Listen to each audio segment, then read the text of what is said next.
how's it going, bud? And welcome back to another episode of Economics 101. I'm your host, Leroy J. Hopkins McDankenshire III, professional businessman of the Mississippi River, and today I'll present you with the prisoner's dilemma. So before I talk to you about the prisoner's dilemma, let's first talk about game theory. Now, not only is this a crazy cool YouTube channel, but game theory is also an economical concept describing and helping us analyze the outcome of an individual or a party's decision, which is in turn based on the decision of another party or individual.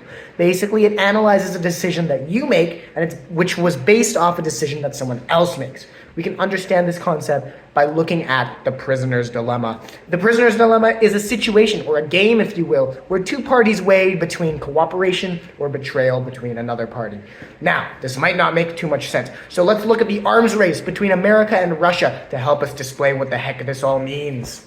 So this right here is what's known as a payoff matrix. Unfortunately, this one has nothing to do with Keanu Reeves, but it is a diagram that's going to help us look at both America and Russia's options when deciding to continue this great race for arms. Let's take a look at this from Russia's perspective. If you're Russia, you're going to take a look at this matrix horizontally. The top half representing America's decision to arm themselves, and the lower half representing America's decision not to arm themselves. Since Russia doesn't know if America is going to arm themselves, it's in their best interest to then invest their resources arming themselves. Let's now take a look at this thing from the US, America's perspective. We're gonna take a look at it vertically.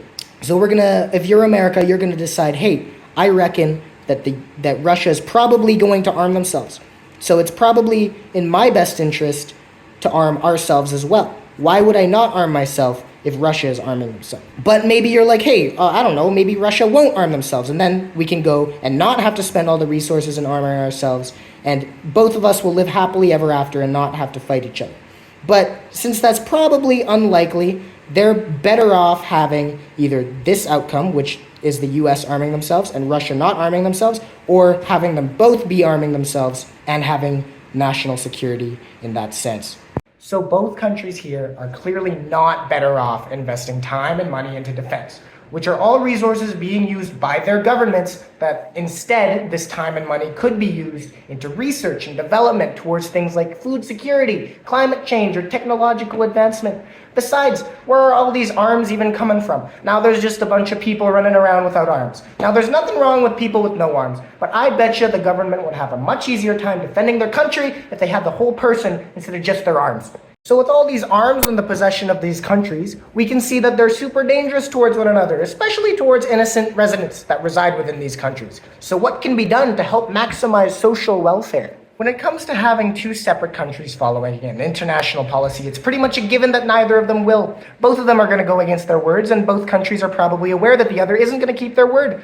This is known as the Nash equilibrium, which describes both parties will choose their best strategy that they can, given the strategy that the other party has chosen. In this case, Russia decides to invest in arms because they can determine that the US has likely done the same thing. Since they want to be able to defend themselves against a possible threat, no policy put in place is likely to stop either of them. About the only way that either country would take a mutually beneficial option and stop developing in arms is if there was some sort of repercussion affecting both of these countries, giving both of them incentive to stop researching in these technologies. Perhaps if there was some kind of higher power to keep these countries in check, keeping them in an era of peace. So that's where I come in. Oh yeah, you heard me right. Me, I, Leroy J. Hopkins McDankenshire III, professional businessman of the Mississippi River, volunteer to lead the new world order and single-handedly become the single world government, supreme leader of the world, in order to keep both the United States and Russia from stealing people's arms. Putin and Biden, feel free to shoot me an email if you're interested. Anywho, thanks for hanging out. I hope you learned a whole lot about the game theory and the prisoner's dilemma. But until next time, just don't you forget, it's just a theory, a game theory. Thanks for watching.